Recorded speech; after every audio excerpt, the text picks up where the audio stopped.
반갑습니다. K입니다. 오늘은 제가 굉장히 좀 흥미롭게 읽었던 책인 시크릿을 깨닫다라는 책을 좀 소개해 드릴게요.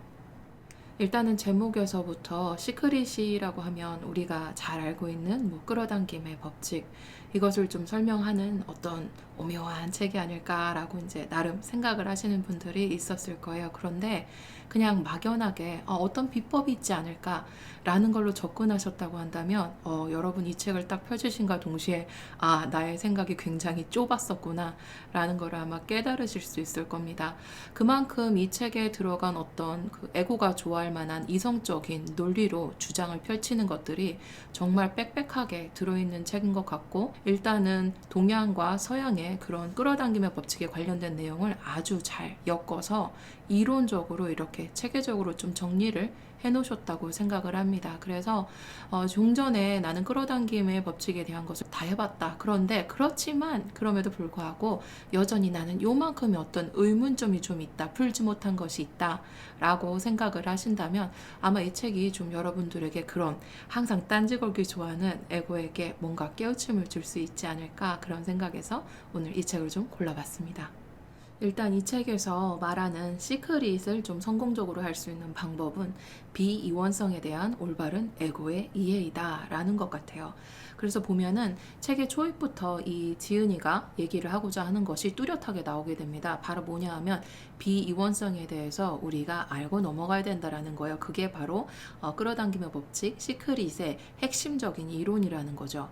근데 여기서 비이원성이라는 것은 불가에서 말하는 불이라고 해서 둘이 아니다라는 뜻입니다. 그 말은 무슨 뜻이냐 하면 우리가 지금 현재 지구에서 인간의식 체험을 하는 이곳은 철저한 이원성의 세상입니다. 하지만 이 책에서 강조하는 불이원성의 세상은 어떤 걸까요? 너도 나, 그리고 쟤도 나, 이 세상 모든 것들이 바로 나 라고 해서 둘로 구분된 것이 아니라 그것은 하나에서 파생됐다라는 거예요. 모든 것은 일체 하나라는 것입니다. 바로 뭐냐면 늘상 제가 이렇게 손으로 설명을 드리지만 동전의 양면과도 똑같습니다.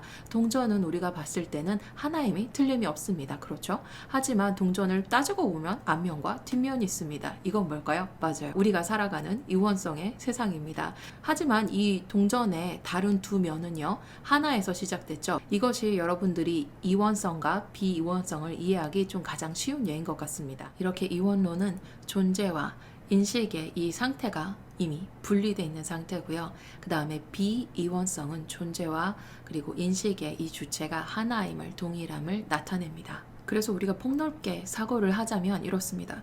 우리가 어떤 일을 했어요. 그러면 그것은 과정이 됩니다. 그래서 우리가 과정이 있으니까 결과도 있지 라고 얘기를 하게 됩니다. 하지만 어떨까요? 우리가 비이원성적인 사고를 하게 된다면 과정도 결과의 한 부분이다 라고 보게 됩니다. 이것은 또한 내가 지금 가난하다라는 것은 이미 나의 미래에 내가 부유함도 함께 있다라는 것을 또 의미하기도 합니다. 즉 내가 이처럼 현재 의식을 가지고 이 모든 것들은 일직선의 한 선상에 있고 모든 것들은 이 가능태 공간에서 내가 그냥 경험하고 있다라는 것으로 내가 인식을 하게 되면 어떨까요? 여러분의 인식과 존재는 두 가지가 하나 동일하다고 설명드렸습니다. 그것을 분리할 때는 당연히 이원성의 세상에 살고 계신 겁니다. 이제 조금 감이 오시나요? 우리가 어떤 끌어당김을 했을 때 어떻죠? 거기서 가장 많이 설명하는 것이 과정은 생략해라, 결과만 봐라 라고 하는 것은 이원성과 불이원성에 대한 어떤 설명을 너무 길고 방대하기 때문에 이것을 좀 자르고 집약하게 간략하게 만들고 바로 결과에 집중할 수 있게 비이원성 시크릿으로 이뤄나가기 위한 것이겠죠. 그래서 앞전에 설명드린 비이원성에 대해서 내가 충분히 이해를 했다라고 하시면은요, 현실태와 가능태가 이미 존재한다는 것을 여러분들이 아셨을 겁니다. 무슨 뜻이냐면 우리가 끌어당김을 할 때 마찬가지죠. 과정을 내가 또 잘 만들어놔야 그 다음 결과가 있지라는 것은 뭘까요? 예, 이원성입니다. 하지만 비이원성을 제대로 이해하신다면 어떨까요? 맞아요. 지금 현재 내가 최선을 다해서 하고 있는 어떤 이 과정도 이것도 당연히 내 결과에 속한 것이기 때문에 어떤 두려움도 저항도 불안감도 없게 되는 겁니다. 그래서 이 내용은 여러분들이 과정과 결과를 두고 따로 분리해서 사고하는 것이 아니라 지금 내가 현재의 상태에서 최선을 다한다는 그 말뜻은 내가 이미 비이원성에 대해서 내가 다 깨달았고 알았고, 그리고 지금 현재 내가 가능태 공간에 내가 당연히 있고, 그리고 내가 현재 최선을 다한다면 나의 결과 또한 지금의 상태에 따라서 얼마든지 변형이 가능하고 더 좋은 것들을 내가 가능태 공간에서 경험할 수 있다라는 것을 여러분들에게 알려주는 겁니다. 그래서 저는 이 책을 읽으면서 어떤 생각이 들었냐면, 우리가 에고에게 어떤 알려주기 위해서 자기 분석을 하고 마음 공부를 합니다. 그런데 자기 분석을 한다는 것은요, 에고에게 깨달음을 주기 위한 것이 아니라 바로 내가 그 인식의 주체임을 깨닫기 위한 어떤 과정이었다라는 것을 알 수가 있었어요. 그래서 지금 제 영상을 보고 계시다면은요, 에고와 참나 둘이 따로 떨어뜨려서 생각하실 것이 아니라 에고도 참나 안에 있다. 그리고 이것은 둘이 아니라 하나다.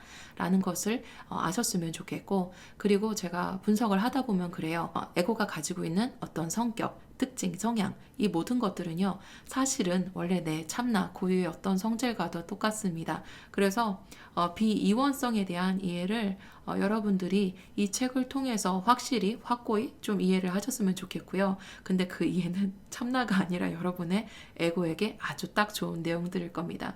그래서 논리로 자꾸 따지고자 하는 자에게 논리로서 맴매를 해주시는 그런 책이 이 책이 될 수 있다라는 거. 그래서 오늘은 늘 논리로 따지기 좋아하는 에고에게 현실적인 논리로서 도장 깨기를 하는데 굉장히 도움이 될 만한 책 시크릿을 깨닫다를 소개를 해드렸습니다. 영상 내용이 도움이 되셨다면 좋아요와 구독은 꼭 눌러주시고요. 다음에 또 좋은 영상으로 만나요.